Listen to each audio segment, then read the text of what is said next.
Hello, everybody, and welcome to the Kevin O'Reilly Factor. Today we have a whole group of people, and there's some pretty sweet guests, so I would like them to introduce themselves. I am Jared Diamond, the author of Guns, Germs, and Steel, and I also wrote The Third Chimpanzee, my book prior to that, and I am a Pulitzer Prize winner and Bill Gates' friend. I am Yali, Aboriginal New Guinean, as you can tell. I gave Jared Diamond the idea for his book Guns, Germs, and Steel when he was in Australia, or when he was in New Guinea looking at birds.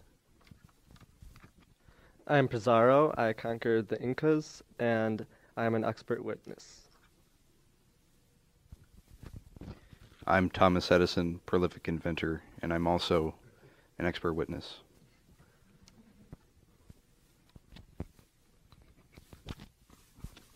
Sweetness, sweetness. Well, let's kick it off with a pretty intense question. I'll direct this one at Diamond. And first question would be, how would you explain the successful spread across Eurasia versus the difficulties experienced through Africa or the Americas? Well, it's quite simple. It is the ultimate cause of where the differences amongst people occurred is because of this. And it's because of the north, each continent lies in a different axis. The Americas lie north to south, while the Eurasia continent is east to west. As a result of that, it's easier to spread information from east to west because the terrain and the latitudes with climate is more similar across the way. But if you're going from north to south across the Americas, you are crossing through different terrains, different climates, which impedes the flow of information and technology. Good answer, good answer. So we kind of get that climate and things of that sort, especially with latitude lines, has to do with why people were successful or not. But how would you say genetics played a role in civilization's success? Well, that has to do with the first domestication of plants and animals, and it also has to do with germs. The genetics of plants and animals domestication was very crucial in allowing the early humans to be able to start growing their own foods and start sedentary agriculture lifestyle. Mutations in the genes of plants like corn and peas allowed them to domesticate them easier than they would have been able to do otherwise. Now, genetics and domestication of animals is what allowed some to be easier domesticated than others, say a zebra or a hippopotamus. So, therefore, genetics also played a role in germs because when people who had domesticated animals were by each other, they lived in close confines in their agricultural societies. As a result, viruses and diseases were able to mutate from the animals, passed on to their human caretakers, which gave germs to people from Eurasia, which is what allowed them to conquer many other peoples. So you talked about the domestication of animals, which it seems to play a pretty important role in people being able to be successful. But why would you say that some areas like Eurasia, why were they inhabited by different kinds of productive animals, such as cows and things of that sort, while other areas like South America, Australia, and Africa were inhabited by few or no productive animals?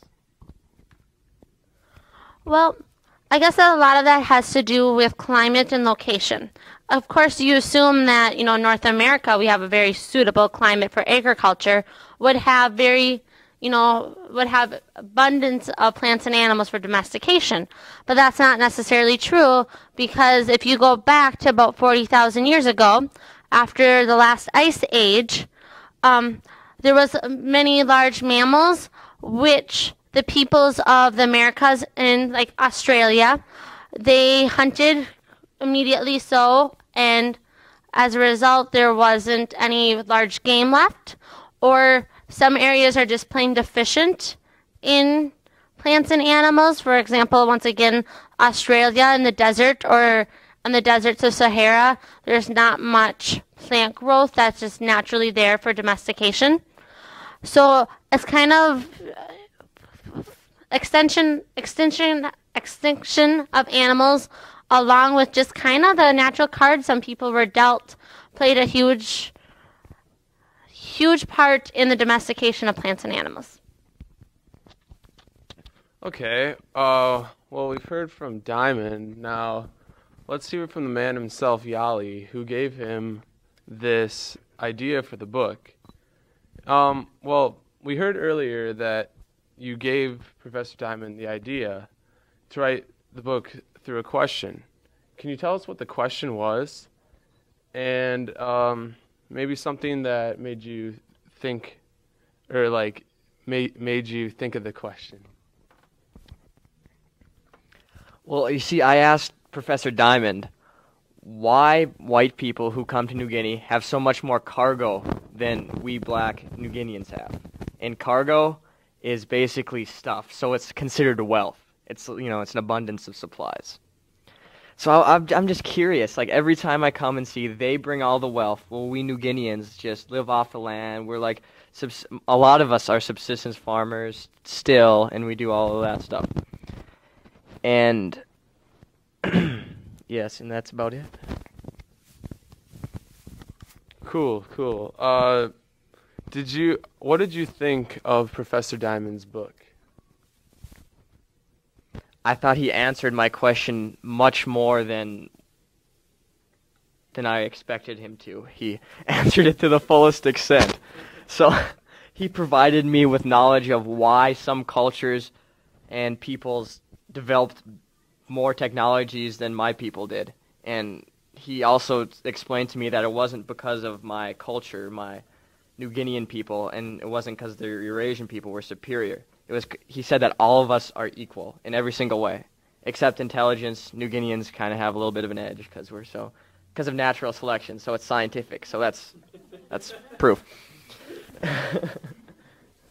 and then he answered like all my questions, like the domestication of animals. We don't have any animals that can be used to domesticate plows there, or that can be used to pull plows there. So that's a big advantage.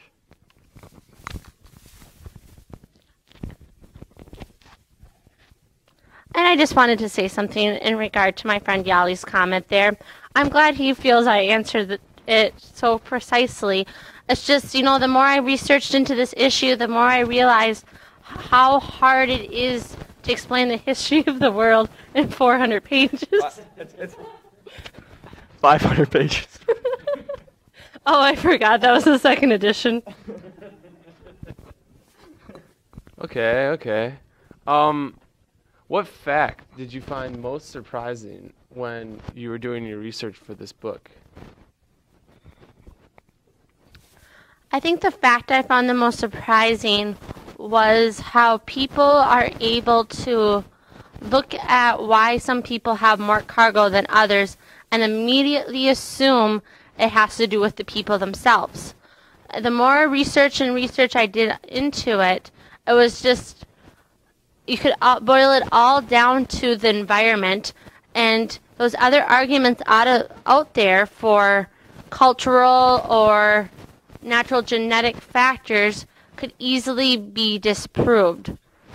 I think that's kind of the biggest fact, and that how similar people are to their animal species, which most of it comes back down to their environment, as how some animals are superior to others, and that evolutionary biology, really can still explain a lot for the differences between different people. Okay, now we're going to head down to our good friend Thomas Edison. How can we explain the vast disparity between the technological advancement of Europeans and other societies?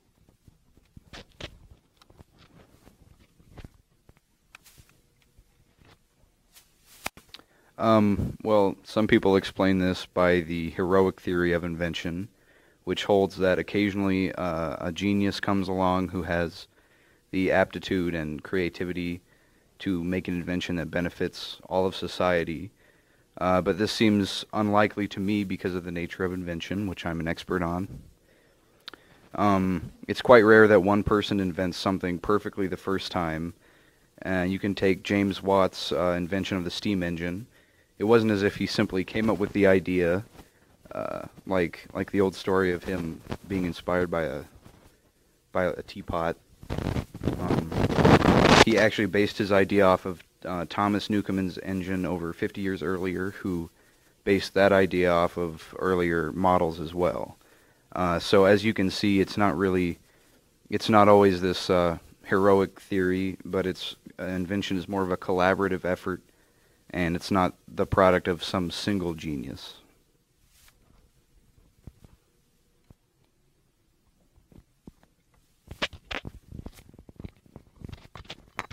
Okay.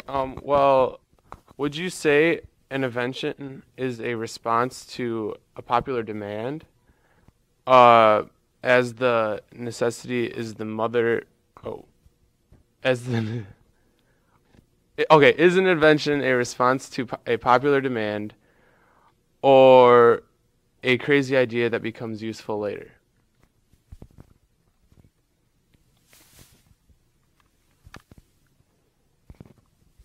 Well, in some cases, such as the invention of the atomic bomb, there is a specific demand or goal that has to be met, and so that invention is made for that reason.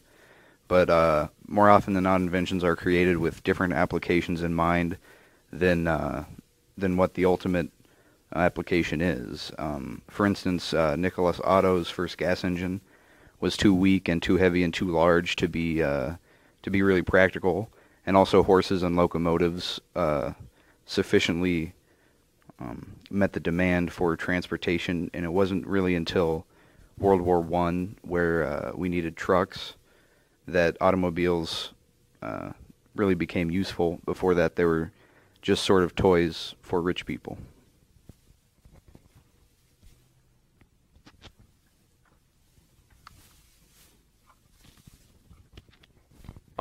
So would you say that inventions often don't fill their ultimate niche until years after their inception?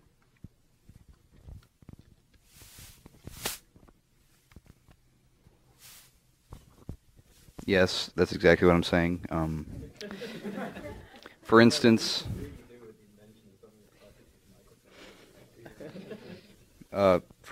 medieval Islamics had processes of distilling petroleum into fractions. They used one fraction of it for incendiary bombs, which they used in battle. Specifically, one case is against the Crusaders, which really changed the course of history. Another fraction was gasoline, which they discarded because they didn't really see it as useful, and it wasn't until much later that we found out that gasoline was useful. So, yeah.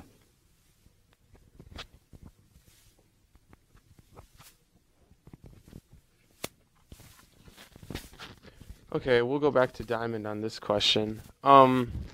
Why did large agricultural civilizations like the Incas or Mayans not defeat the Europeans?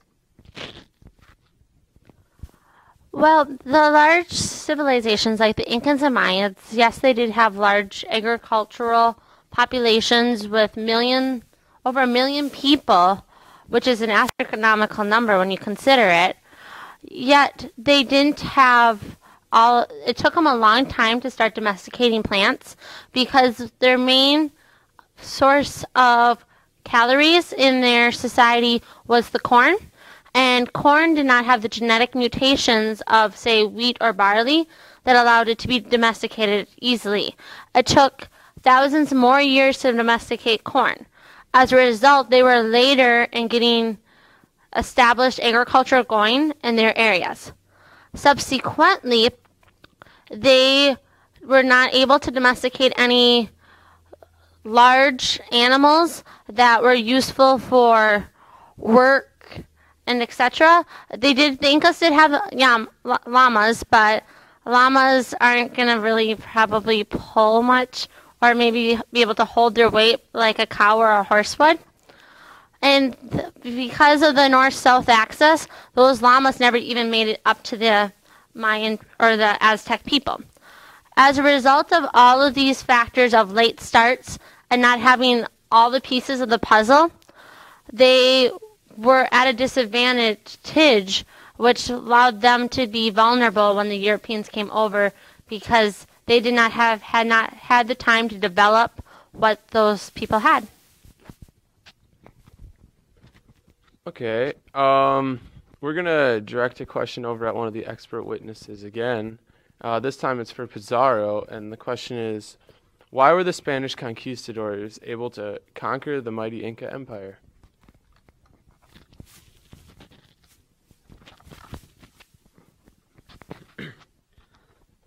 Well, you have to look at the technology that the Spanish had. We initially got there through ships. If we didn't have the ships, we wouldn't have been able to get over to the Americas or South America, specifically. When we got there, we found that they were largely uncivilized. They had a mighty empire of many people, but their weaponry was not advanced. We had steel, and we had guns, and we had horses.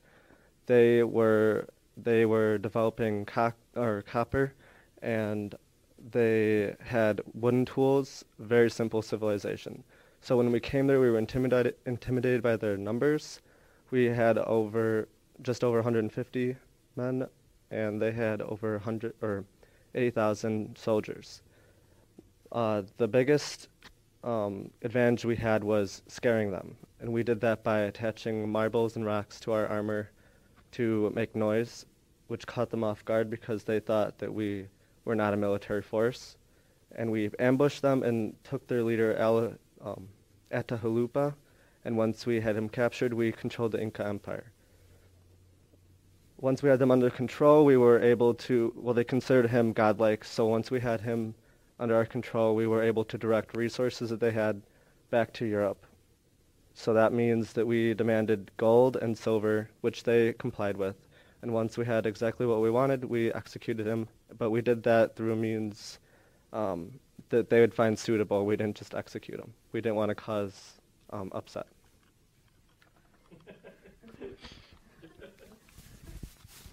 You have to remember, time is a huge factor.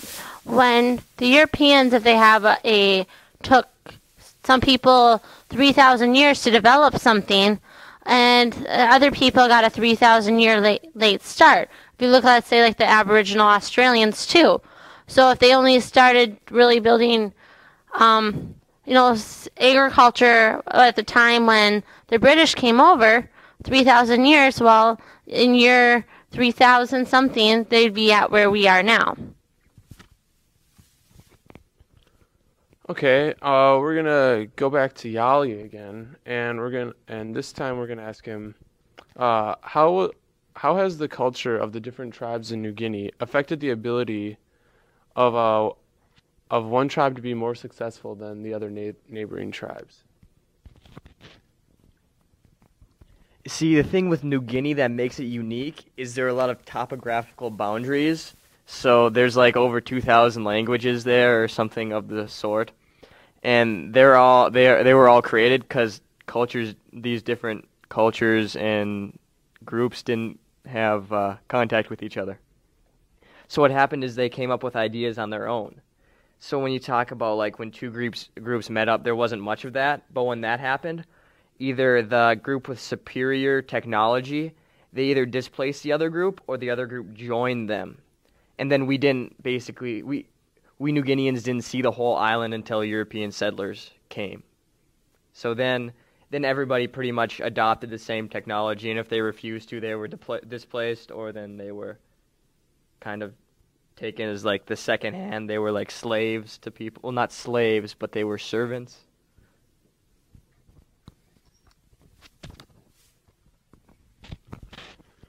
Okay, I think we're gonna start wrapping this up, and the last question that I have for Professor Diamond is, what do you think was your strongest argument from your book, Guns, Germs, and Steel? I think my strongest argument for my book, Guns, Germs, and Steel, of why some people have more cargo than others, lies in the fact that when you look at, I use mostly examples of people that were non-European and etc. Because when you think of the people who have most cargo right now, you think of Europeans or North Americans. By not using those examples and by being able to say my principles of the ultimate cause being the spread of information and technology according to the axes, and of the root causes being domestication of plants and animals, applies to those societies that don't have the most cargo, and to the ones that do, it's proof that it applies to everybody across the board. And as a result, I think those my root causes there is my best argument I have. Okay, well, thank you everyone for your time. That about does it for our interview. This is Austin from the Kevin O'Reilly Factor signing off. Spin stops here. What? Spin stops here. The spin stops here.